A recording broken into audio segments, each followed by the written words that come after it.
Hello friends, आज अपन देखेंगे hepatitis B के बारे में।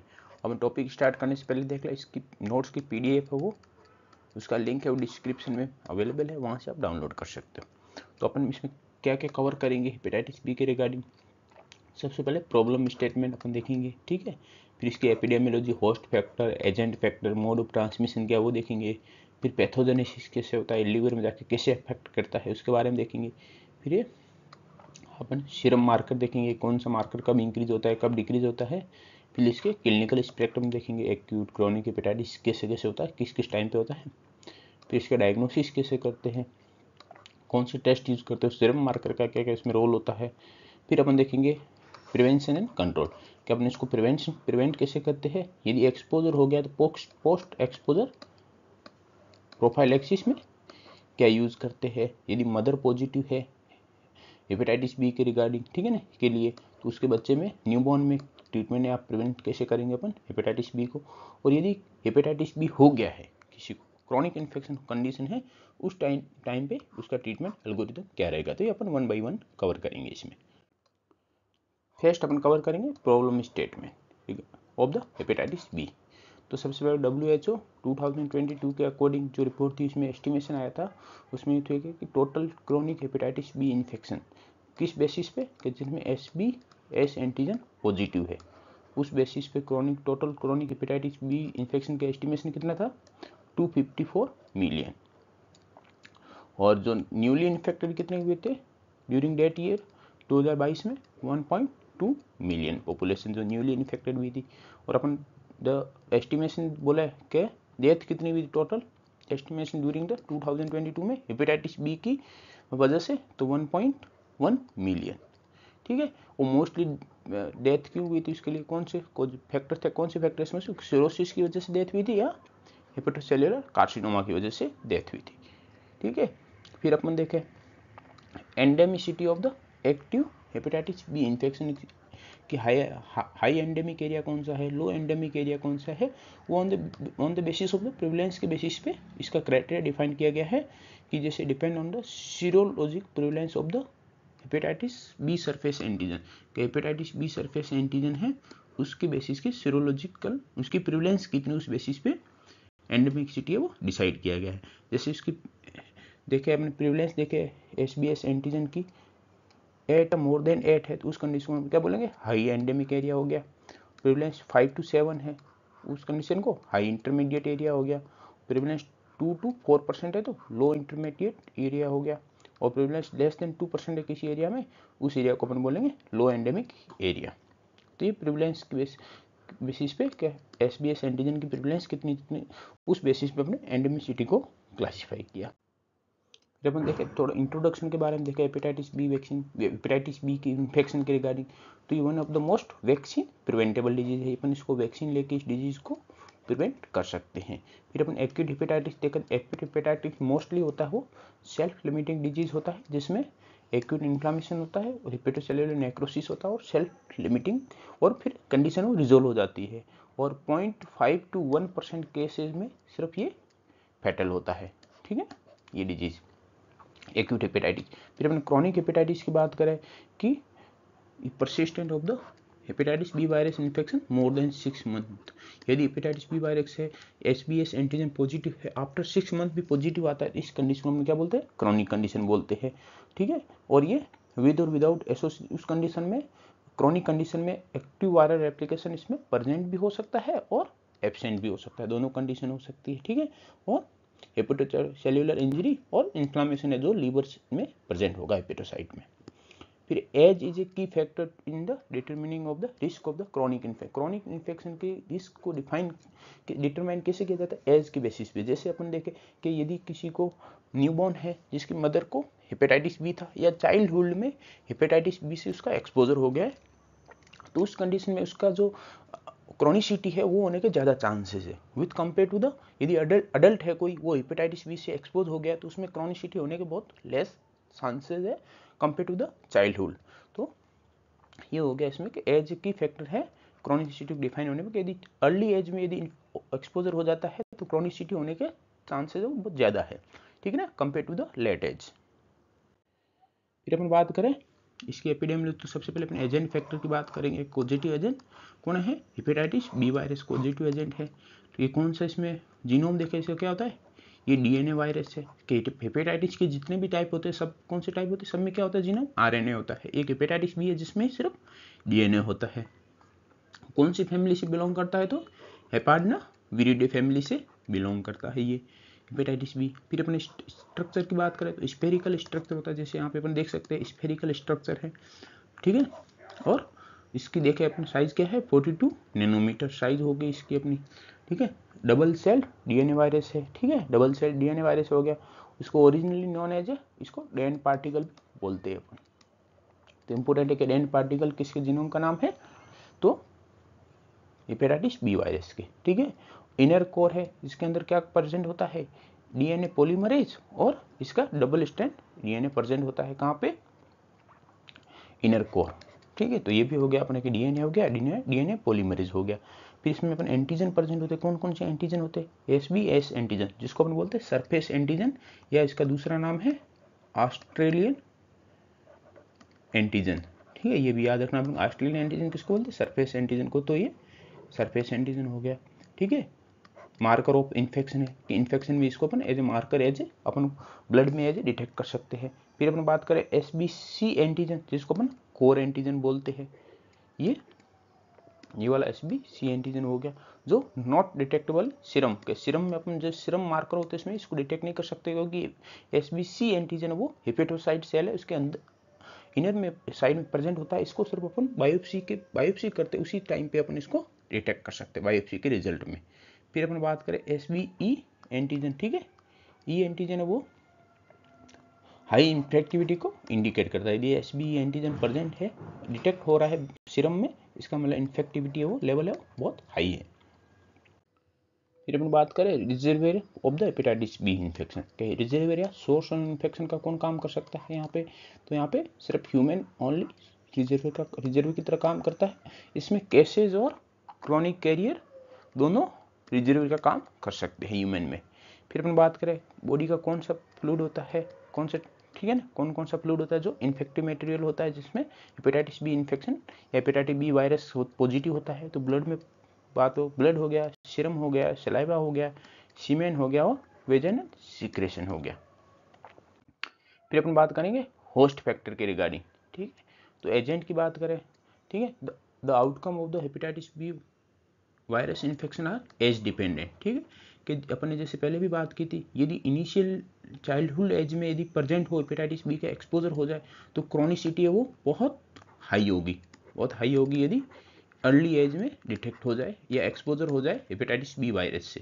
तो अपन बात करें यदि पेरीनेटल इन्फेक्शन हो गया कि मदर हेपेटाइटिस बी जो एसबीएस एंटीजन पॉजिटिव था मदर में, फिर वो पेरीनेटल इन्फेक्शन हो गया न्यूबॉर्न को, तो कौन कितनी क्रॉनिसिटी होने का कितना परसेंट चांसेस है? 80 to 90%। वेरी इंपॉर्टेंट, ये अपन को बताना चाहिए कि इसमें क्या यदि इन्फेक्शन हो गया, पेरीनेटल इन्फेक्शन हो गया बच्चे में, तो 80 to 90% चांस है कि उसको क्रॉनिक हेपेटाइटिस बी होने का चांसेस है। फिर अपन बात करें अर्ली चाइल्डहुड इन्फेक्शन के, less than 6 year of age तक एक्सपोजर हो गया हेपेटाइटिस बी से, तो क्रॉनिसिटी होने का कितना चांसेस है? 30 to 50%। और अडल्ट इन्फेक्शन हो गया, उस कंडीशन में क्रॉनिसिटी होने का कितना चांसेस है अडल्ट को? Less than 5%। तो मतलब आप बात सोच सकते हो कि न्यूबॉर्न के पेरीनेटल इन्फेक्शन 80 to 90% से ले क्रॉनिसिटी होने के चांसेस है, और अडल्ट में यदि एक्सपोजर हो जाता है तो लेस देन 5% चांस है। तो वैक्सीन का यहाँ पे कितना रोल इंपॉर्टेंट हो जाता है हेपेटाइटिस बी इन्फेक्शन को प्रिवेंट करने में। फिर अपन बात करेंगे हाई रिस्क ग्रुप कौन कौन से है। हेल्थ केयर वर्कर हो गए, जिसमें डायलिसिस पेशेंट हो गया कोई भी, ठीक है, इंजेक्शन ड्रग यूजर हो गए, सेक्स वर्कर हो गए, या newborn of the infected mother हो गया। ये सब है जो हाई रिस्क ग्रुप है, जिसमें अपन वैक्सीन के थ्रू प्रिवेंट कर सकते हैं हेपेटाइटिस बी इन्फेक्शन को। फिर अपन बात करें नेक्स्ट मोड ऑफ ट्रांसमिशन क्या हो सकता है, ठीक है। तो mode of transmission parental route के थ्रू हो सकता है। कैसे? ट्रांसफ्यूजन के थ्रू, ब्लड ट्रांसफ्यूजन या कोई और ट्रांसफ्यूजन के थ्रू हो सकता है, ठीक है। कॉन्टामिनेटेड निडल है, कोई हेपेटाइटिस बी पॉजिटिव पेशेंट है जिसमें निडल अपने प्रिक किया है, सैंपल वगैरह लिया, वो कॉन्टामिनेटेड होगी, उसको अपने किसी नॉर्मल इंडिविजुअल में रीयूज कर लिया तो वो उसमें इन्फेक्शन होने का चांसेस है। सिरिंजेज हो गई कॉन्टामिनेटेड, ठीक है, या फिर टैटू हो गया, ठीक है ना, इसमें भी चांसेस होता है कि टैटू के लिए जो नीडल यूज़ की जाती है वो पॉजिटिव पेशेंट में भी यूज़ कर ली, फिर वो उसको रिपीट कर लिया नॉर्मल पेशेंट में भी, ठीक है। फिर एक्यूपंक्चर हो गया, ठीक है ना, और आईवी ड्रग यूजर होते हैं उनमें भी ये होने का ज़्यादा चांसेस होता है पेरेंटल रूट के थ्रू। फिर अपन बात करें perinatal infection, means mother to newborn में, ठीक है, वर्टिकल, इसको बोलते हैं अपन vertical transmission of the infection, ठीक है, from infected mother to the baby mainly during the delivery के टाइम ही एक्सपोज होता है, क्योंकि जब फ्लूइड का एक्सचेंज होता है, मदर और बेबी के फ्लूइड का आपस में एक्सचेंज होता है, उसी टाइम इन्फेक्शन होता है वो मदर से बेबी को ट्रांसमिट हो जाता है। फिर अपन बात करें सेक्सुअल रूट के थ्रू भी ट्रांसमिट हो सकता है hepatitis B, specially with the multiple partner है, सेक्सुअल पार्टनर में ये ज़्यादा चांसेस होता है, या मेल होमोसेक्सुअल पार्टनर उसमें ज़्यादा चांस होता है, या अनप्रोटेक्टेड सेक्स करते हैं, कंडोम वगैरह यूज नहीं करते, उस कंडीशन में ट्रांसमिट होने का चांस ये सेक्सुअल रूट के थ्रू ट्रांसमिट हो सकता है। फिर अपन बात करें हॉरिजेंटल, जिसको अपन नॉन सेक्सुअल रूट भी हो सकते हैं। हॉरिजेंटल मीन्स द फ्रॉम, जैसे कोई कॉन्टैक्ट विद ओपन वुंड के, किसी बच्चे को हेपेटाइटिस बी है, ठीक है, उसका कोई ओपन वुंड हो रखी है, वो किसी दूसरे बच्चे के नॉर्मल जिसको भी वुंड हो रखी है, कॉन्टैक्ट में आ गई दोनों वुंड, तो उससे इन्फेक्शन है वो ट्रांसमिट हो सकता है। तो ये हो गया कॉन्टैक्ट विद ओपन वुंड, तो ये हॉरिजेंटल ट्रांसमिशन हो गया। तो ये अपने मोड ऑफ द ट्रांसमिशन हो गए हेपेटाइटिस बी इन्फेक्शन के लिए, ठीक है। अब फिर अपने इंक्यूबेशन पीरियड की बात करें तो इंक्यूबेशन पीरियड कितना होता है हेपेटाइटिस बी का, 30 to 180 days, means 1 month to 6 month, अपने से याद कर सकते हैं 1 to 6 month, ठीक है। और अपने एक्सपोजर हुआ, अपना एक्सपोजर लोअर डोज का हुआ या लेस एक्सपोजर हुआ, तो इंक्यूबेशन पीरियड है वो उस कंडीशन में लॉन्गर होगा, जो रेंज है उसकी, जो उसमें लॉन्गर रेंज है, लेंस का जो भी लॉन्गर पार्ट है वो उतना इंक्यूबेशन पीरियड होने का चांसेस रहेगा। और एवरेज बात करें कि एवरेज हेपेटाइटिस बी इन्फेक्शन का एवरेज इंक्यूबेशन पीरियड कितना होता है, तो वो 75 डेज होता है। नेक्स्ट अपन देखेंगे pathogenesis of the hepatitis B infection के। हेपेटाइटिस बी इन्फेक्शन कैसे होता है, हेपेटोसाइट में कैसे जाता है, कैसे इन्फेक्ट करता है, और उसके बाद उसका आउटकम क्या होता है ये अपन देखेंगे। तो सबसे पहला अपना पार्ट क्या है पैथोजेनेसिस का, पोर्टल ऑफ द एंट्री, जो अपन देख चुके हैं कि पेरेंटल रूट से हो सकता है, या पेरीनेटल से, या सेक्सुअल रूट से, या हॉरिजेंटल ट्रांसमिशन के थ्रू ये एंट्री कर गया हेपेटाइटिस बी का पॉजिटिव एजेंट अपनी बॉडी में। सेकंड क्या है, सेकंड इसका क्या होगा pathogen, site of the multiplication, कि कौन सी साइट पे जाएगा जहाँ मल्टीप्लिकेशन होगा, तो virus into the hepatocyte, liver cell होती है जिसको अपन क्या बोलते हैं हेपेटोसाइट बोलते हैं, वहाँ रीच आउट करता है, वहाँ पे मल्टीप्लाई करता है।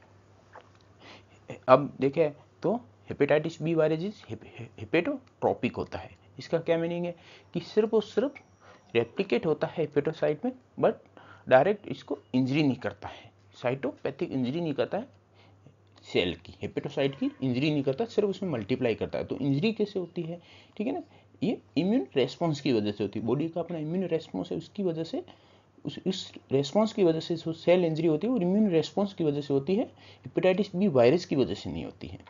फिर अपन देखें कि वायरल डीएनए है, ठीक है, ये हेपेटोसाइट के न्यूक्लियस तक ट्रांसपोर्ट हो जाता है, फिर वहाँ पे वाया रिवर्स ट्रांसक्रिप्टेज का यूज़ करके वहाँ पे रेप्लिकेट होता रहता है।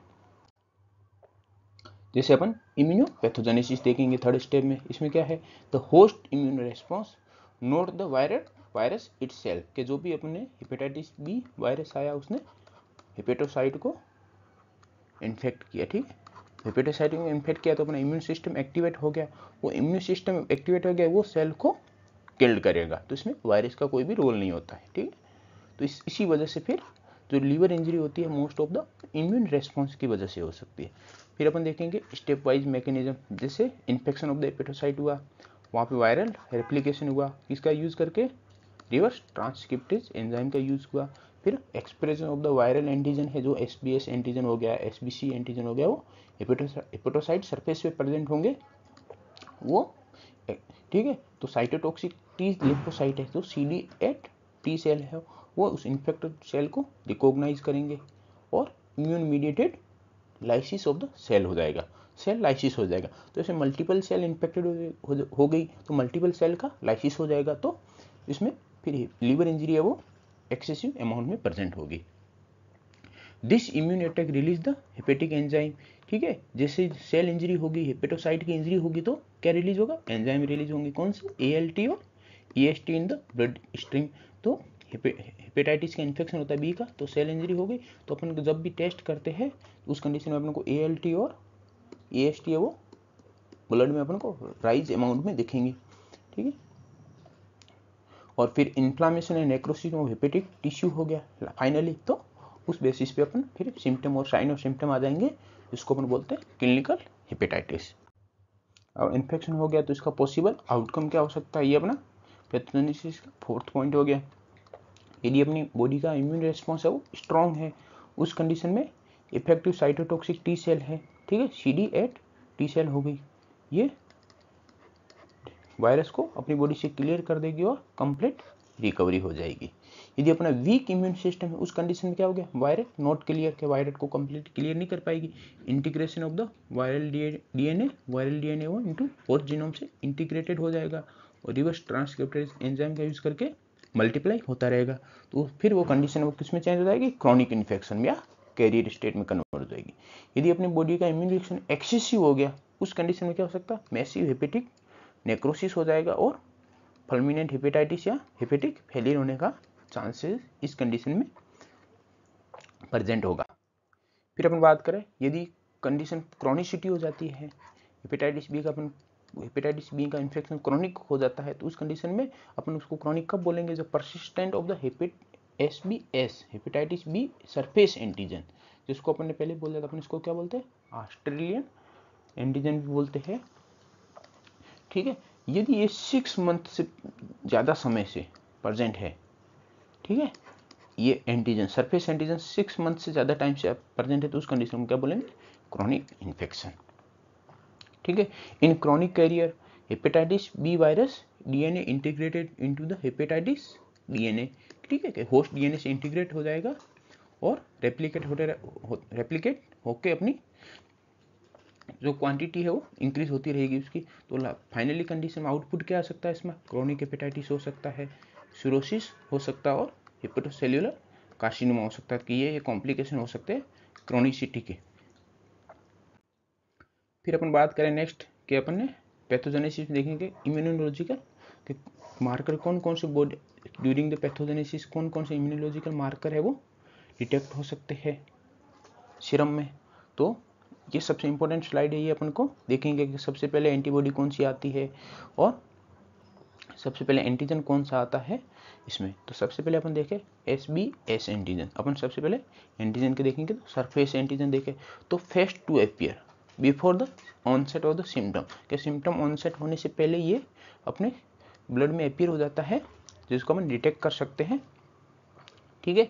ये क्या इंडिकेट करता है, indicate the current infection indicate करता है, वो डिफ्रेंशिएट नहीं कर सकता कि एक्यूट है या क्रॉनिक है, इसको ये डिफ्रेंशिएट नहीं कर सकता, पर ये इंडिकेट करता है कि यदि अपने सीरम में ब्लड में SBS एंटीजन प्रेजेंट है, मीन्स द करंट इन्फेक्शन हुआ है।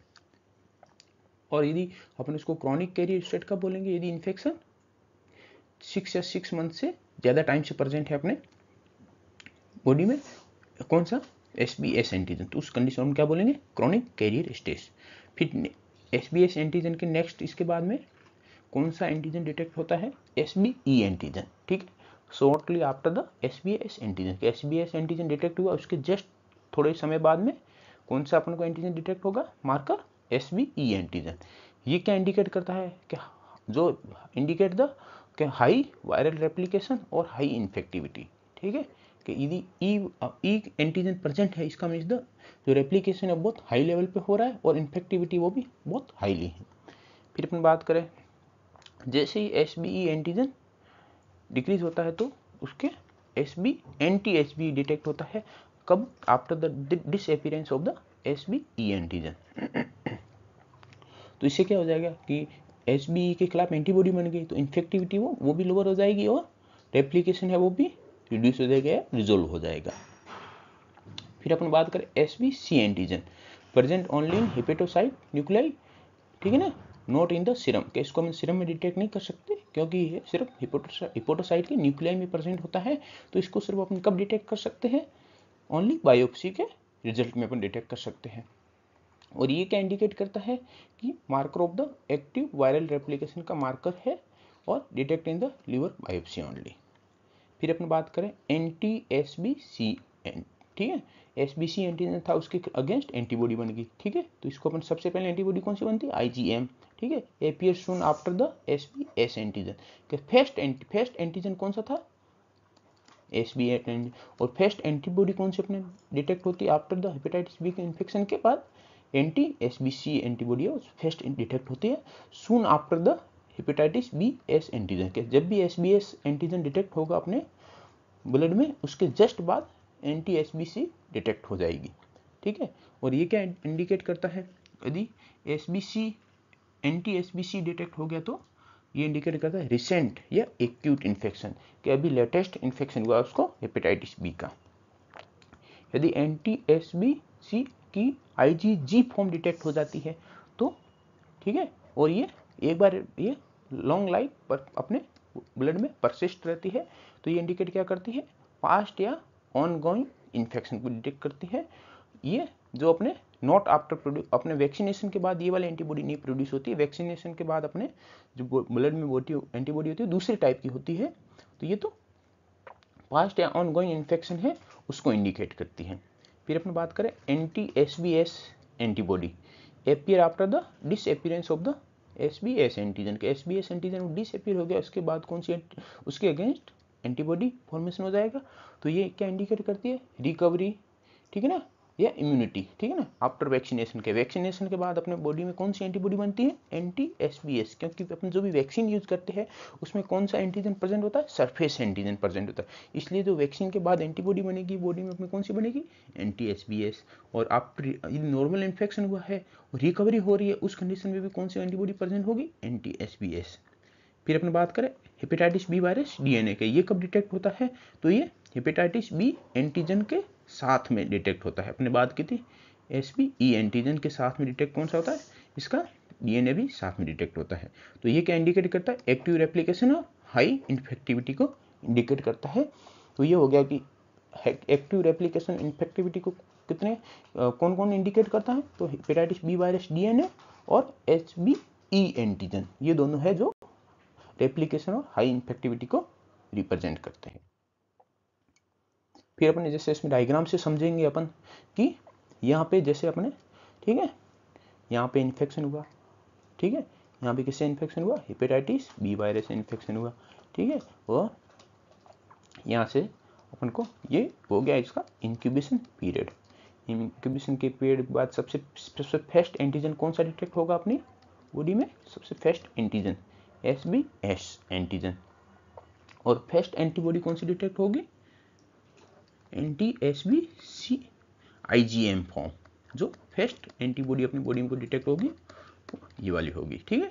तो जैसे अपने SBS एंटीजन का इन्फेक्शन हुआ तो उसी टाइम SBS एंटीजन के जस्ट बाद थोड़े टाइम बाद कौन अपीयर होता है, after shortly SBE antigen detect होता था। अपने पहली बात की थी कि SBC एंटीजन वो अपने सिर में डिटेक्ट नहीं होता है, तो अपने दो एंटीजन कवर हो गए कि SBS एंटीजन सबसे फर्स्ट अपीयर होता है, उसके बाद SBE एंटीजन अपीयर होता है, और SBE एंटीजन अपीयर होता है उसी टाइम हेपेटाइटिस बी वायरस का DNA है वो भी ब्लड में डिटेक्ट होता है, और ये दोनों साथ में प्रेजेंट होती है, क्या इंडिकेट करते हैं, हाई रेप्लिकेशन और हाई इन्फेक्टिविटी को रिप्रेजेंट करते हैं, हेपेटाइटिस बी वायरस का DNA और SBE एंटीजन। फिर अपन देखे कि जैसे SBS एंटीजन है वो धीरे धीरे इसका लेवल कम हुआ, उसके जैसे ये लेवल कम हुआ उसके कुछ समय बाद क्या अपीयर होता है, एंटी SBS। ये क्या इंडिकेट करता है, रिकवरी को इंडिकेट करता है या मतलब इम्यूनिटी को इंडिकेट करता है।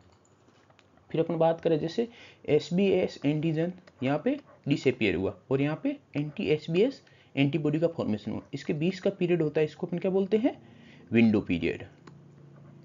और विंडो पीरियड में कौन सी एंटीबॉडी अपने बॉडी में सिर्फ प्रेजेंट होती है, एंटी SBC IgM एंटीबॉडी उस टाइम के लिए सिर्फ प्रेजेंट होती है, ठीक है। जैसे एंटी SBC IgM एंटीबॉडी कम होती जाती है, फिर अपनी बॉडी में कौन सी एंटीबॉडी बनती है, एंटी SBC IgG फॉर्म बनती है जो लाइफ लॉन्ग अपनी बॉडी में प्रेजेंट होती है।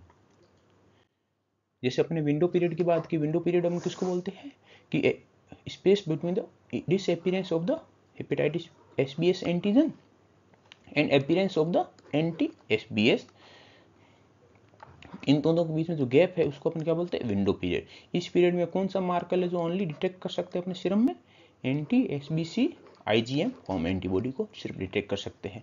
इसकी क्या इंपॉर्टेंस है, avoid the missing acute infection during the seroconversion. Means the seroconversion किसको अपन बोलते हैं कि हेपेटाइटिस बी सरफेस एंटीजन है वो किस में कन्वर्ट होगा, एंटी हेपेटाइटिस बी सरफेस, कि इसके बीच में जब भी कन्वर्जन होगा बीच में ऐसा पीरियड आएगा जहाँ पे न तो अपनी बॉडी में एसबीएस प्रेजेंट होगा और डिटेक्ट होगा अपनी बॉडी में, और न ही एंटी एसबीएस डिटेक्ट होगा। इस पीरियड में सिर्फ और सिर्फ क्या कौन सी एंटीबॉडी प्रेजेंट होगी, आईजीएम एसबीसी की आईजीएम फॉर्म प्रेजेंट होगी। तो इसको इन्फेक्शन को मिस आउट न कर जाए इसलिए अपन को ये डिटेक्ट कर लेते हैं, तो अपन को एक्यूट इन्फेक्शन मिसिंग को अपन अवॉइड कर सकते हैं। फिर अपन देखें इसके क्लिनिकल स्पेक्ट्रम को, ठीक। तो सब क्लिनिकल इन्फेक्शन कौन सी कंडीशन में कॉमनली होता है, स्पेशली चिल्ड्रन में। चिल्ड्रन में होता है सब क्लिनिकल इन्फेक्शन प्रेजेंट होता है, पर जब भी इनकी जिससे इनमें क्रोनिसिटी होने का चांसेस तो बहुत हाई है, ठीक है। फिर एक्यूट हेपेटाइटिस की बात करें तो इसका इंक्यूबेशन पीरियड आपने देखा 45 टू 180 डेज होता है, ठीक है। तो इनिशियल प्रोडर्मल स्टेज में क्या होता है, मेलाइज, एनोरेक्सिया, भूख कम लगना, नोजिया, आर्थराइजिया वगैरह के ये सिम्टम आते हैं। फिर इसमें इक्टेरिक फेज में jaundice, dark urine like symptom आते हैं। फिर फल्मिनेट हेपेटाइटिस में क्या होता है, रेयर कंडीशन है बट सीवियर नेक्रोसिस हो जाता है लीवर में, तो हेपेटिक फेलियर होने के चांसेस इंक्रीज हो जाते हैं। और क्रॉनिक हेपेटाइटिस या कैरियर स्टेट की बात करें तो persistent of the SBS antigen surface antigen यदि 6 मंथ से ज़्यादा टाइम से प्रेजेंट है तो उसको अपन क्या बोलेंगे, क्रॉनिक हेपेटाइटिस या कैरियर स्टेट। और ये कंडीशन है वो किसमें प्रोग्रेस हो सकती है, सिरोसिस में हो सकती है और हेपेटोसेल्युलर कार्सिनोमा में प्रोग्रेस हो सकती है। तो ये अपना क्लिनिकल स्पेक्ट्रम हो गया।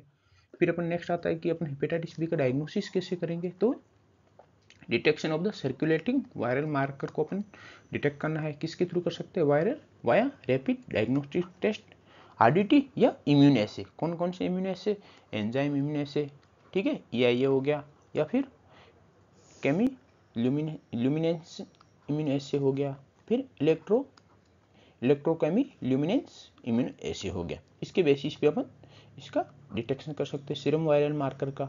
अब सीरम वायरल मार्कर ये है कि कौन सा मार्कर परसेंट है तो उस कंडीशन को क्या बोलेंगे, ये इंपॉर्टेंट है, ये अपन को इसको याद करना है। तो अपन इसको कैसे करेंगे कि अर्ली इन्फेक्शन है, इनिशियल इन्फेक्शन हुआ है, अर्ली इन्फेक्शन है, ठीक है।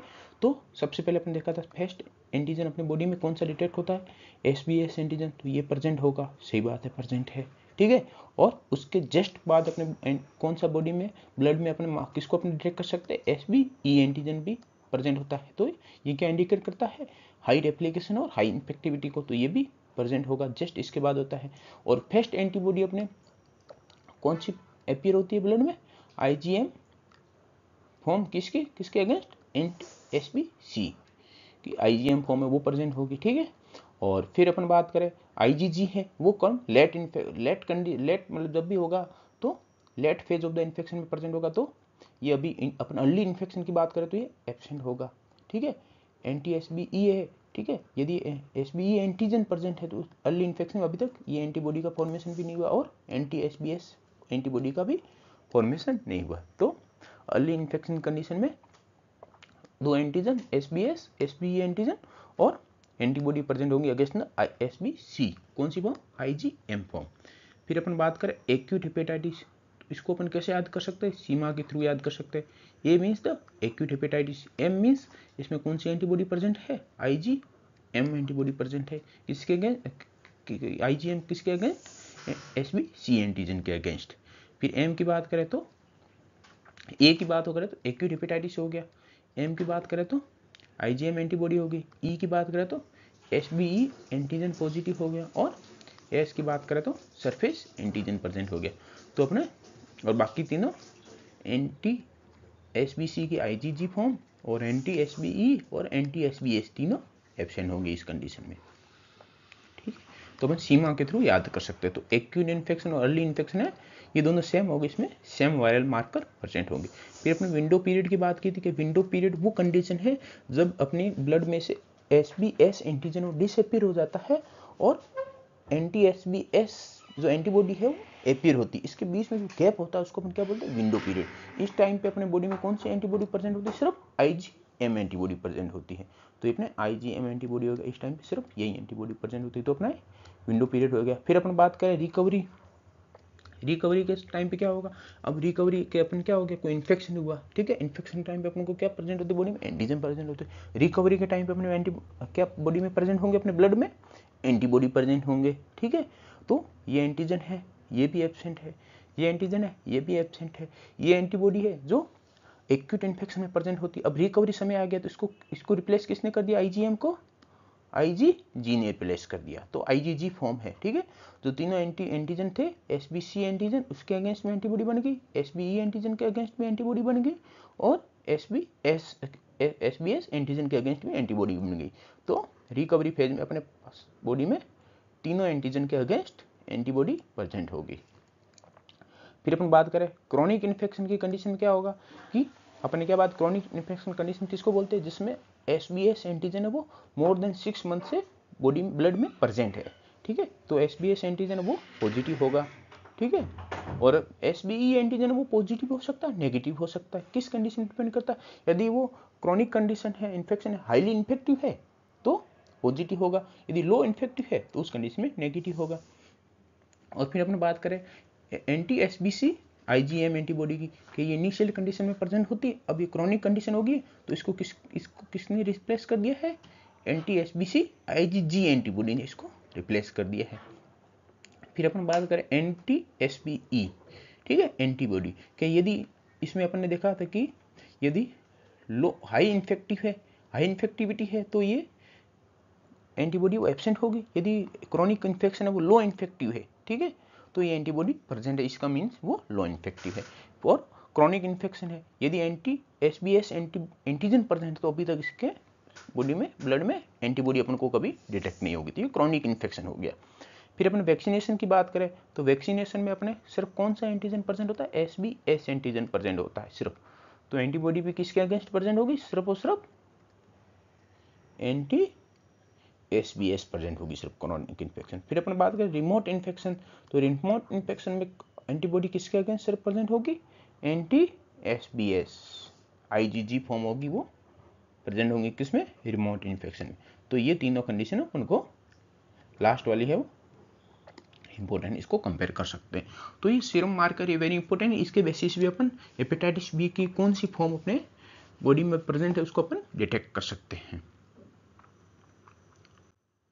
फिर बात करें कि हेपेटाइटिस बी इन्फेक्शन के कॉम्प्लिकेशन क्या हो सकते हैं, ठीक है, सिरोसिस हो सकता है, ठीक है, हेपेटोसेलुलर कार्सिनोमा होने के ज़्यादा चांसेस और क्रॉनिक कैरियर स्टेट भी हो सकती है। फिर अपन इसको प्रिवेंशन एंड कंट्रोल कैसे करेंगे, ठीक है, ये भी स्लाइड इंपॉर्टेंट है, ठीक है। तो इसमें स्पेसिफिक प्रोटेक्शन के थ्रू अपन इसको प्रिवेंट कर सकते हैं, कैसे, हेपेटाइटिस बी का वैक्सीनेशन कर ले या हेपेटाइटिस बी इम्यूनोग्लोबुलिन HIBG का यूज़ करें, तो इसके थ्रू भी अपन स्पेसिफिक प्रोटेक्शन ले सकते हैं। फिर कैसे general major safe blood transfusion, mandatory screening for the SBS antigen, के ब्लड का जब भी ट्रांसफ्यूजन करते हैं उससे पहले SBS एंटीजन है वो ब्लड में चेक करते हैं, वो पॉजिटिव नेगेटिव, उस बेसिस यदि पॉजिटिव वो डिस्कार्ड करते हैं तो वो वाला ब्लड है वो ट्रांसफ्यूज में यूज नहीं करते हैं। Use of the disposable syringe and aseptic precaution बहुत जरूरी, इस बेसिस पे अपन ये जनरल मेजर यूज करना चाहिए। Universal precaution for the health worker, ठीक है। और फिर safe sexual practice and health education, ठीक है, कि इसमें हेल्थ एजुकेशन में अपने क्या कर सकते हैं, इन्फॉर्मेशन एजुकेशन एंड कम्युनिकेशन के थ्रू हो सकते हैं, बिहेवियर चेंज कम्युनिकेशन का यूज कर सकते हैं, इसके बेसिस के थ्रू अपन इसको जनरल मेजर में यूज कर सकते हैं, जिसपे हेपेटाइटिस बी इन्फेक्शन को अपन प्रिवेंट कर सकते हैं। और यदि मान लो एक्सपोजर हो गया उस कंडीशन में क्या कर सकते हैं, पोस्ट एक्सपोजर प्रोफाइलैक्सिस लेना पड़ेगा, जिसको बोलते हैं PEP, जिसमें hepatitis B vaccine plus hepatitis B immunoglobulin दोनों लेने पड़ेंगे, कितने टाइम के अंदर 12 से 24 घंटे के अंदर, ठीक है। इसके रिगार्डिंग अपन डिटेल में देखेंगे हेपेटाइटिस बी का वैक्सीन कैसे लेंगे और इम्यूनोग्लोबुलिन कितने अमाउंट में और कैसे लेंगे। तो अपने सबसे पहले बात की थी स्पेसिफिक प्रोटेक्शन में बात की थी अपने हेपेटाइटिस बी वैक्सीन के रिगार्डिंग और हेपेटाइटिस बी इम्यूनोग्लोबुलिन। तो सबसे पहले अपन देखेंगे हेपेटाइटिस बी वैक्सीन के रिगार्डिंग, ठीक है। तो कौन वैक्सीन यूज करते हैं, कौन से टाइप का वैक्सीन होता है, तो ये रिकॉम्बिनेटेड डीएनए वैक्सीन होता है, जिसमें किसका यूज किया जाता है, हेपेटाइटिस बी सरफेस एंटीजन का। तो अपन ये देखा था कि यदि इम्यूनिटी प्रोवाइड होती है अपन को, वो भी अपने सीरम मार्कर अपन यूज करते हैं, तो कौन सी एंटीबॉडी अपन को डिटेक्ट होती है अपने ब्लड में एज मार्कर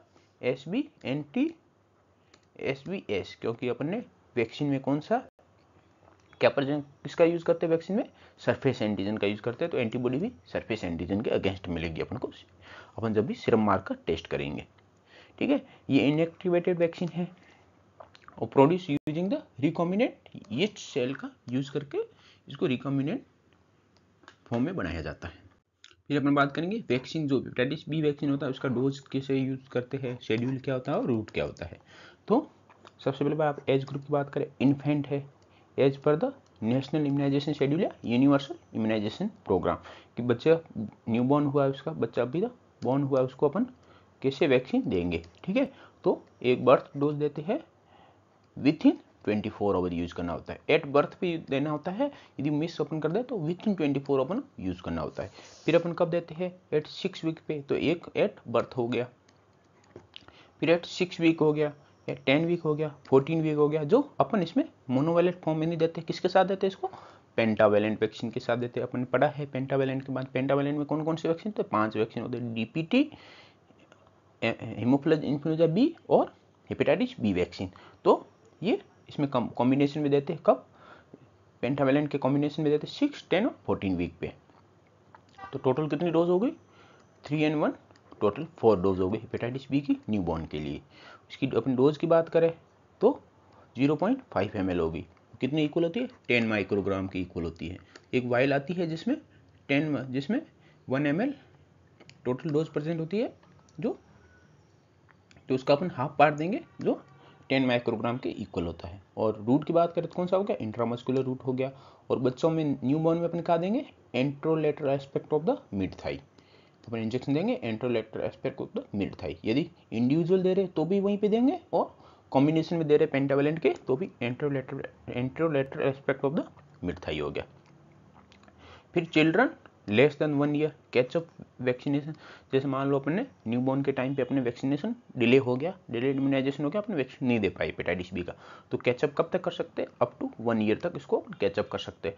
तो 3 डोज ऑफ सीरीज का यूज करेंगे, कब कब, 0, 1 और 6 मंथ पे अपन 3 डोज लगाएंगे टोटल। इसमें डोजिंग अमाउंट कितना होगा, 0.5 ml। रूट कौन सी होगी, इंट्रामस्कुलर। और अपन इसको इंजेक्शन कहाँ देंगे, डेल्टोइड में भी दे सकते हैं, थाई में भी दे सकते हैं, पर अपन कहाँ प्रेफर करते हैं, थाई में प्रेफर करते हैं अपन। फिर अपन बात करें अडल्ट और जेरियाट्रिक एज ग्रुप में, कि अडल्ट और जेरियाट्रिक एज ग्रुप में हेपेटाइटिस बी का जो वैक्सीन होता है उसकी कितनी डोज यूज करते हैं, 3 डोज यूज करते हैं। कितने टाइम पे, डोजिंग शेड्यूल क्या था, 0, 1 और 6 मंथ पे। और जो अडल्ट और जेरियाट्रिक डोज होती है वो 1 ml यूज करते हैं अपन। ये इंपॉर्टेंट को याद रखना है कि अपन चाइल्ड में कितनी यूज करते हैं, 0.5 ml, और अडल्ट जेरियाट्रिक एज ग्रुप में कितनी यूज करते हैं, 1 ml। और रूट कौन सा है, सेम इंट्रामस्कुलर। और साइट कौन सी यहाँ पे अपन कहाँ देते हैं, डेल्टोइड में। ये इंपॉर्टेंट है, ठीक है, क्योंकि जब अपन ग्लूटियल रीजन में या थाई में देते हैं वहाँ पे फैट की वजह से जो एब्जॉर्प्शन होता है वो बहुत लेस होता है, तो इफेक्ट आने का चांसेस अब बहुत लेस होता है, ठीक है। तो अपन ये बात की, ठीक है। अपन नेक्स्ट टेस्ट देखेंगे कि बर्थ डोज है वो कितने टाइम में देना चाहिए, विथ इन 24 आवर में अपन को प्रोवाइड करनी चाहिए, ताकि अपन पेरीनेटल ट्रांसमिशन है हेपेटाइटिस बी का उसको प्रिवेंट कर सके, ठीक है। Hepatitis B vaccine liquid form होती है, रेडी टू यूज फॉर्म होती है, जिसमें 1 ml वाइल में 20 माइक्रोग्राम 10 माइक्रोग्राम की अमाउंट में प्रेजेंट होती है। फिर अपन बात करें इम्यूनोजेनिसिटी और ड्यूरेशन, कि अपन ने हेपेटाइटिस बी वैक्सीन दे दिया, ठीक है। इसमें अपन ने क्या था, SBS एंटीजन प्रेजेंट था उस वैक्सीन में, तो इसका सीरो कन्वर्जन होना कि एंटी SBS में कन्वर्ट होने का जो सीरो कन्वर्जन रेट होती है वो कितनी होती है, 95, मोर देन 95% चांसेस है कि हेल्दी इन्फेंट या एडल्ट है उस कंडीशन में वैक्सीन यूज़ किया तो उनमें सीरो कन्वर्जन रेट कितना होने का चांसेस है, मोर देन 95%। तो अपनी इसके बात करें जो एंटीबॉडी बनी है प्रोटेक्टिव कब बोलेंगे अब उसको, जब उसका टाइटर है वो एंटी-एचबीएस का टाइटर है वो इक्वल या मोर देन 10 मिली इंटरनेशनल यूनिट पर ml। ये इंपॉर्टेंट है, ये अपन को रेंज याद होनी चाहिए कि कितना 10 मिली इंटरनेशनल यूनिट पर ml। इतना परसेंट है, अपने टाइटर टेस्ट किया इतना परसेंट है तो अपने को न इम्यूनोग्लोबुलिन की जरूरत है न वैक्सीनेशन की जरूरत है कि अपने बॉडी में जो टाइटर परसेंट है वो प्रॉपर प्रोटेक्टिव अपन को हेपेटाइटिस बी इन्फेक्शन होने नहीं देगा। फिर इसका ड्यूरेशन देखे कब तक अपन को प्रोटेक्ट कर सकता है, प्रोटेक्शन लास्ट इक्वल या more than 15 to 20 years. Booster not routinely required के बूस्टर की रूटीनली रिक्वायर्ड नहीं होती, वो प्रोटेक्शन रेट होता है 15 से 20 साल तक का होता है। फिर अपन बात करें कि हेपेटाइटिस बी वैक्सीन है, इसका इंडिकेशन क्या क्या होते हैं, ठीक है। वैक्सीन के all infant under the national या यूनिवर्सल इम्यूनाइजेशन प्रोग्राम के अंडर सभी बच्चों को से सभी न्यूबॉर्न को हेपेटाइटिस बी वैक्सीन दिया जाता है, ठीक है। या चिल्ड्रन और अडल्ट है जो प्रीवियसली वैक्सीनेटेड नहीं है उस कंडीशन में उनको वैक्सीनेशन दिया जाता है हेपेटाइटिस बी का। या हाई रिस्क ग्रुप है जैसे हेल्थ केयर वर्कर हो गए, डायलिसिस या ट्रांसफ्यूजन पेशेंट हो गए, patient with multiple sex partner हो गया जैसे कॉमर्शियल सेक्स वर्कर हो गए, या आईवी ड्रग यूजर हो गए, या household contact of the carrier और पेशेंट के हेपेटाइटिस बी का कैरियर या पेशेंट उससे हाउस होल्ड कॉन्टैक्ट हो गया, या लेबोरेटरी स्टाफ हो गया या ब्लड बैंक स्टाफ हो गया, उन सभी को हेपेटाइटिस बी वैक्सीन की हाई रिस्क ग्रुप है, इसमें हेपेटाइटिस बी वैक्सीन की रिक्वायरमेंट होती है। फिर अपन कौन कौन से कॉन्ट्रा इंडिकेटेड है हेपेटाइटिस बी वैक्सीन के अगेंस्ट के किस कंडीशन में नहीं दे सकते हुए, इनएक्टिवेटेड वैक्सीन है इसलिए इसको माइल्ड इलनेस या प्रेगनेंसी में कॉन्ट्रा इंडिकेटेड नहीं है, अपन दे सकते हैं। सिर्फ कॉन्ट्रा इंडिकेशन कहाँ, सीवियर एलर्जिक रिएक्शन हो जाए, एनाफाइलेक्सिस रिएक्शन हो जाए प्रीवियस डोज, या कोई भी वैक्सीन कंपोनेंट जैसे यीस्ट प्रोटीन प्रेजेंट था इसके अगेंस्ट एनाफाइलेक्सिस रिएक्शन होगी तो अपन इस कंडीशन में कॉन्ट्रा इंडिकेशन इस कंडीशन में इसका यूज नहीं करेंगे। या फिर मॉडरेट या सीवियर एक्यूट इलनेस है उस कंडीशन में अपने वैक्सीनेशन को पोस्टपोन कर देंगे, कब तक, जब तक कोई इलनेस है जो प्रेजेंट है वो रिकवर ना हो जाए उस टाइम पोस्टपोन कर देंगे, फिर उसका अपन वैक्सीनेशन कर देंगे। और प्रेगनेंसी वगैरह में कॉन्ट्रा इंडिकेशन नहीं क्योंकि ये इनएक्टिवेटेड या किल्ड वैक्सीन है, रिकॉम्बिनेंट वैक्सीन है इसलिए। फिर अपन बात करें कि वैक्सीन है उसका अपन स्टोर कहाँ करेंगे, तो स्टोर कोल्ड चेन टेम्परेचर होता है वो +2 degree Celsius to +8 degree Celsius में स्टोर करते हैं। ये फ्रीज सेंसिटिव वैक्सीन है तो इसको अपन फ्रीजिंग कंडीशन में नहीं रख सकते, तो अपन ने पहले भी देखा था कि फ्रीज सेंसिटिव वैक्सीन कौन कौन से होते हैं, इसकी अपनी ट्रिक भी थी टोपी, ठीक है। तो टी सीरीज वैक्सीन हो गई, टी सीरीज में कौन कौन सी वैक्सीन हो गई, पेंटावेलेंट हो गया, ठीक है ना, डीपीटी हो गई, ठीक है, डीटी हो गया या टीडी हो गया, और हेपेटाइटिस बी वैक्सीन हो गया, ये सब हो गया। और ओ से ओपी भी हो गया, पी से पीसी भी हो गया, और आई से आईपी भी हो गया, ये सब फ्रीज सेंसिटिव वैक्सीन है, इनको फ्रीजिंग कंडीशन में नहीं रख सकते और ये ओपन वाइल पॉलिसी को फॉलो कर सकते हैं, ठीक है। ओपन वाइल पॉलिसी क्या, एक बार अपन ओपन करने के बाद 28 डेज तक इसका अपन यूज कर सकते हैं यदि ये ओपन वाइल पॉलिसी जो क्राइटेरिया होते हैं वो फुलफिल करते हैं तो। फिर अपन देखें पोस्ट एक्सपोजर प्रोफाइलैक्सिस के, एक्सपोजर हो गया है हेपेटाइटिस बी पॉजिटिव पेशेंट से एक्सपोजर हो गया है, अब उसको अपन प्रिवेंट कैसे कर सकते हैं, ठीक है ना। तो ये इंपॉर्टेंट है कि यदि एक्सपोजर हो जाए तो आपने पहले वैक्सीन ले रखा है तो ठीक है ना, और एक्सपोजर हो गया आपको उसके बाद आप कैसे प्रिवेंट कर सकते हो, ठीक है। तो कैसे क्या कंडीशन हो सकता है, एक्सीडेंटल हो गया या ऑक्यूपेशनल एक्सपोजर हो गया या पेरीनेटल एक्सपोजर हो गया कि मदर थी वो पॉजिटिव थी और न्यूबॉर्न हुआ एक्सपोज हो गया, वो हेपेटाइटिस बी के लिए एक्सपोज हो गया, या फिर सेक्सुअली आप एक्सपोज हो गया, हाउस होल्ड एक्सपोजर हो गया कंफर्म केस के साथ। तो इसमें क्या करेंगे हम, पोस्ट एक्सपोजर प्रोफाइलैक्सिस लेंगे जिसमें पैसिव इम्यूनाइजेशन भी होगा, एक्टिव इम्यूनाइजेशन भी होगा। पैसिव इम्यूनाइजेशन में क्या होगा, हेपेटाइटिस बी इम्यूनोग्लोबुलिन यूज करेंगे अपन, और एक्टिव इम्यूनाइजेशन में क्या यूज करेंगे अपन, हेपेटाइटिस बी वैक्सीन यूज करेंगे। कि न्यूबॉर्न है वो उसका मदर है वो एसबीएस एंटीजन पॉजिटिव है, तो उस कंडीशन में अपन उसमें पोस्ट एक्सपोजर प्रोफाइलैक्सिस में क्या देंगे, SBS hepatitis B vaccine use करेंगे मोनोवेलेंट फॉर्म में, कब, एट बर्थ पे, एट बर्थ में अपन यूज करते हैं कितने समय के अंदर, विथ इन 12 आवर्स के अंदर अपन को हेपेटाइटिस बी का वैक्सीन देना है, और 24 घंटे से ज़्यादा का तक लेट नहीं करना है कि विथ इन 12 आवर दो तो बेस्ट है, पर विथ इन 24 आवर आपको देना ही देना है। और डोज क्या होगी अपन पहले ही देख चुके हैं हेपेटाइटिस बी वैक्सीन की एट बर्थ पे क्या डोज होती है 0.5 ml। रूट क्या होता है, इंट्रा मस्कुलर रूट हो गया, और साइड कौन सी होगी, anterolateral aspect of the mid thigh. फिर अपन हेपेटाइटिस बी इम्यूनोग्लोबुलिन भी यूज करेंगे, ये कौन सी फॉर्म हो गई, पैसिव इम्यूनाइजेशन हो गया। कहाँ सेम टाइम पे देंगे कि विथ इन 24 आवर्स के अंदर अपन को देना ही देना है, और आइडियल टाइम कितना है 6 आवर है। 6 घंटे के अंदर अपन एक्सपोज होने के बाद 6 आवर के अंदर देते तो बेस्ट रिजल्ट या हेपेटाइटिस बी होने का चांसेस तो बहुत जीरो हो जाएगा। और अपन डिफरेंट साइट पे देना, ये इंपॉर्टेंट है कि आपको हेपेटाइटिस बी वैक्सीन और HBIG है वो दोनों अलग अलग साइट पे देना है। इसकी डोज देखें कितनी होती है, 100 इंटरनेशनल यूनिट, ठीक है, 0.5 ml। IM देते ये भी, और ये कब देंगे, कहाँ देंगे, अपन ने बोला था डिफरेंट साइड पे, तो अपोजिट थाई में यूज दे देंगे, इंजेक्ट कर देंगे, ठीक है। और फिर इसके बाद जो रूटीन शेड्यूल है उसको अपन कंटिन्यू रखेंगे एट 6 वीक, 10 वीक और 14 वीक में। किसके साथ कॉम्बिनेशन में देंगे इसको अपन, पेंटावेलेट के साथ कॉम्बिनेशन में अपन शेड्यूल को कंटिन्यू रखेंगे। और इन्फेंट है इसके अपन टेस्टिंग कब करेंगे, SBS एंटीजन की और एंटी SBS एंटीजन की। अपन देखेंगे कि इसमें सीरो कन्वर्जन हुआ है तो उसमें एंटी SBS परसेंट होगी, यदि सीरो कन्वर्जन नहीं हुआ बच्चे में तो SBS एंटीजन पॉजिटिव होगा। एट 9 to 12 मंथ पे अपन करेंगे टू कंफर्म द प्रोटेक्शन को। कंफर्म करने के लिए अपन ये समय याद होना चाहिए 1 साल की उम्र में कि 9 से 12 महीने जब भी अपन उस उम्र में अपन उसमें टेस्ट करेंगे SBS एंटीजन और एंटी SBS का। फिर अपन नेक्स्ट था कि ऑक्यूपेशनल हो गया, ठीक है ना, या एक्सीडेंटल एक्सपोजर हो गया, या सेक्सुअल एक्सपोजर हो गया, या हाउस होल्ड कॉन्टैक्ट हो गया। उस कंडीशन में क्या करेंगे अपन, उस कंडीशन में अपन को पोस्ट एक्सपोजर प्रोफाइलिसिस कैसे लेंगे कि एक्सपोज पर्सन है उसका वैक्सीनेशन स्टेटस देखेंगे, अनवैक्सीनेटेड है, ठीक है, और source of the hepatitis S antigen है जो जिससे एक्सपोज हुआ वो या तो पॉजिटिव है या अननोन है, इसके बारे में अपन को आइडिया नहीं। उस कंडीशन में क्या करेंगे, उसको SBIG की डोज देंगे जिसमें इम्यूनोग्लोबुलिन कितना यूज करते हैं एडल्ट में 500 इंटरनेशनल यूनिट, वेरी इंपॉर्टेंट। अपन ने बात की थी अपन चाइल्ड में कितना यूज करते हैं 100 इंटरनेशनल यूनिट, और एडल्ट में कितना यूज करेंगे 500, और ठीक है वंस टाइम यूज करेंगे। और वैक्सीन सीरीज है वो अपन स्टार्ट करेंगे, ठीक है।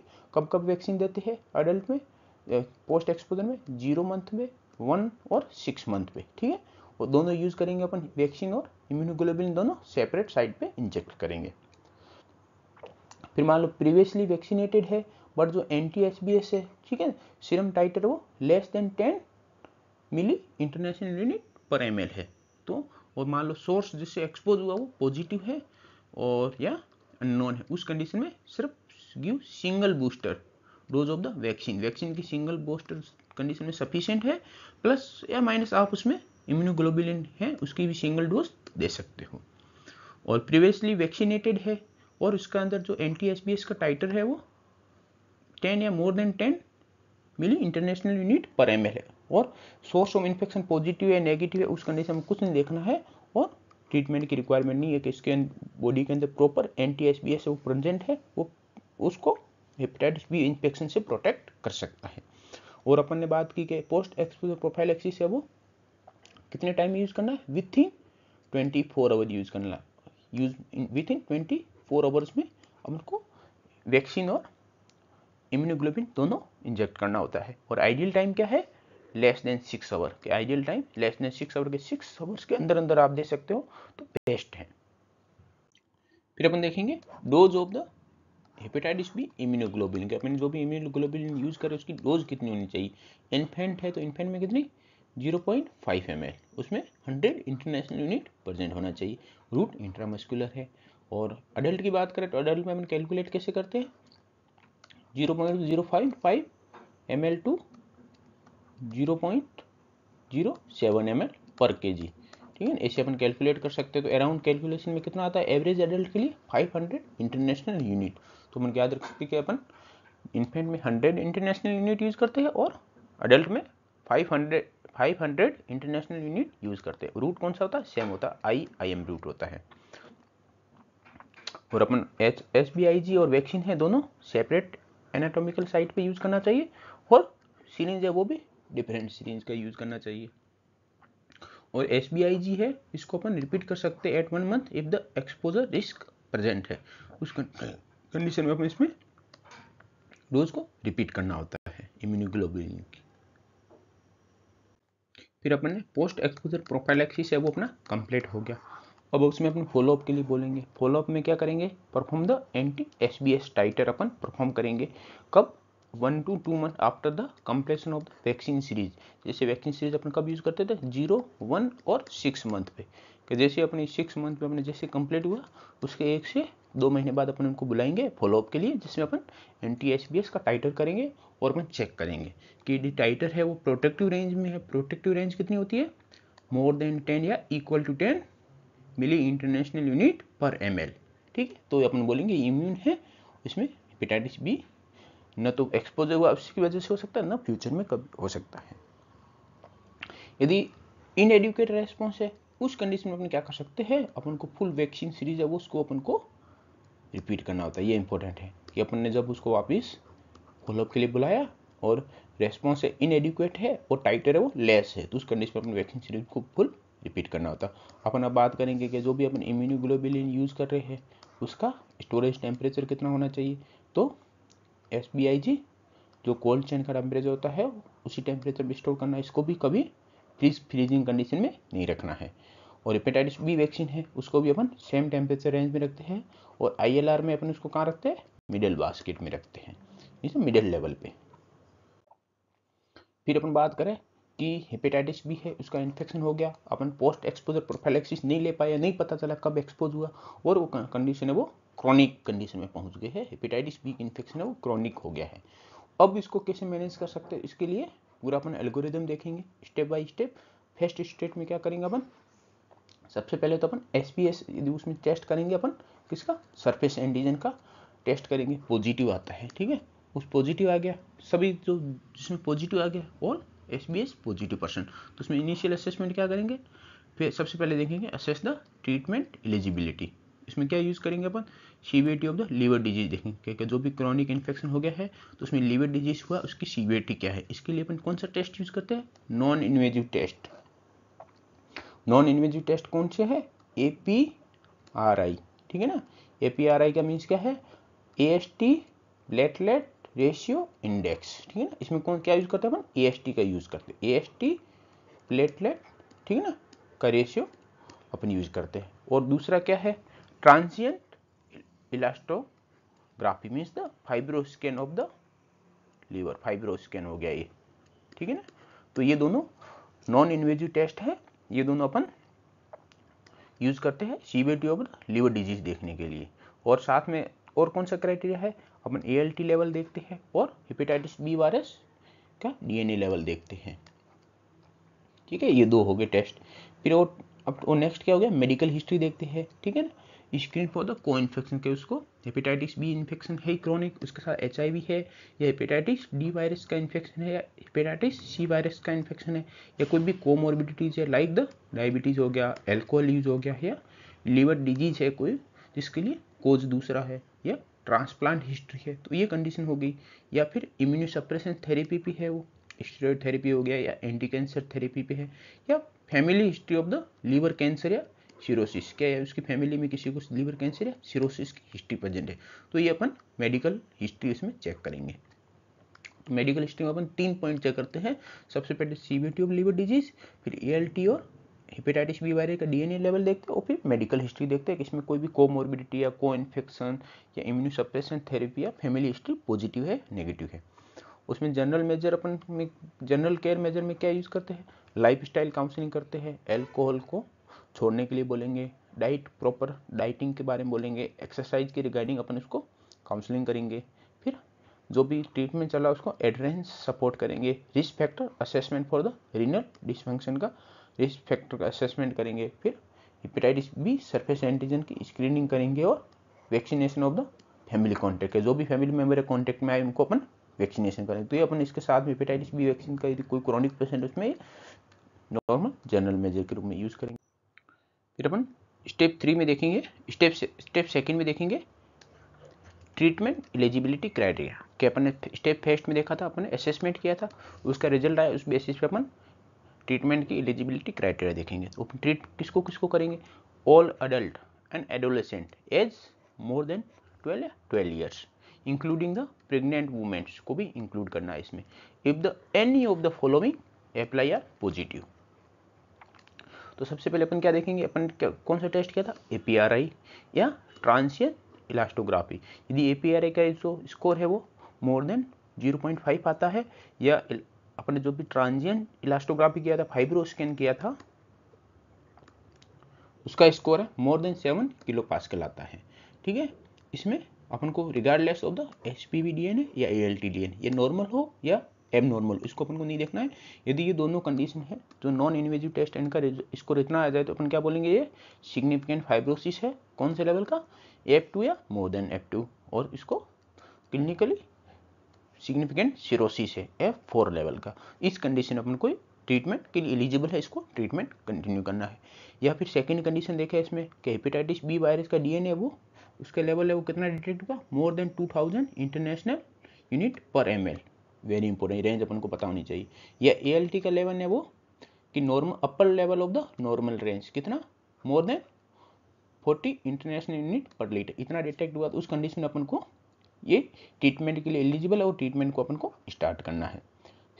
थर्ड कंडीशन क्या है कि presence of the high risk condition. High risk condition present है, जो अपन ने अभी इनिशियल असेसमेंट स्टेप फर्स्ट में देखा था असेसमेंट के टाइम पे कि को इन्फेक्शन प्रेजेंट है किसका, HIV का, हेपेटाइटिस डी वायरस का, हेपेटाइटिस सी वायरस का, या family history of the liver cancer या सिरोसिस की फैमिली हिस्ट्री है, उस कंडीशन में सकते हैं। या इम्यूनोसप्रेशन थेरेपी स्टार्ट है, उस कंडीशन में अपन दे सकते हैं। ठीक है, और हाई रिस्क कंडीशन कोमोर्बिडिटी जैसे डायबिटीज, ठीक है ना, वगैरह प्रेजेंट है तो उस कंडीशन में दे सकते हैं। फिर एक्स्ट्रा हेपेटिक मैनिफेस्टेशन हो गया लाइक ग्लोमेरुलोनेफ्राइटिस या वेस्कुलाइटिस, उस कंडीशन में अपन ये सब हाई रिस्क ग्रुप है, उस कंडीशन को ट्रीटमेंट को स्टार्ट करना है। ठीक है, अपन नेक्स्ट देखें ALT persistently elevated but HBV DNA not available. मान लो ये कंडीशन भी हो जाए कि जिसके अपने पास ये हाई रिस्क कंडीशन है वो भी एब्सेंट है। ठीक है, अपन ने नॉन इन्वेजिव टेक्निक है वो भी टेस्ट एब्सेंट है, पर इसमें अपन ने टेस्ट किया ALT है जो परसिस्टेंटली एलिवेटेड है, प्लस DNA अपन हेपेटाइटिस बी है जो डिटेक्शन या टेस्ट अवेलेबल नहीं है। उस कंडीशन में क्या कर सकते हैं कि ये पेशेंट है वो ट्रीटमेंट के लिए एलिजिबल हो, अपन को थेरेपी है वो हेपेटाइटिस बी के अगेंस्ट थेरेपी वो अपन को स्टार्ट करनी है।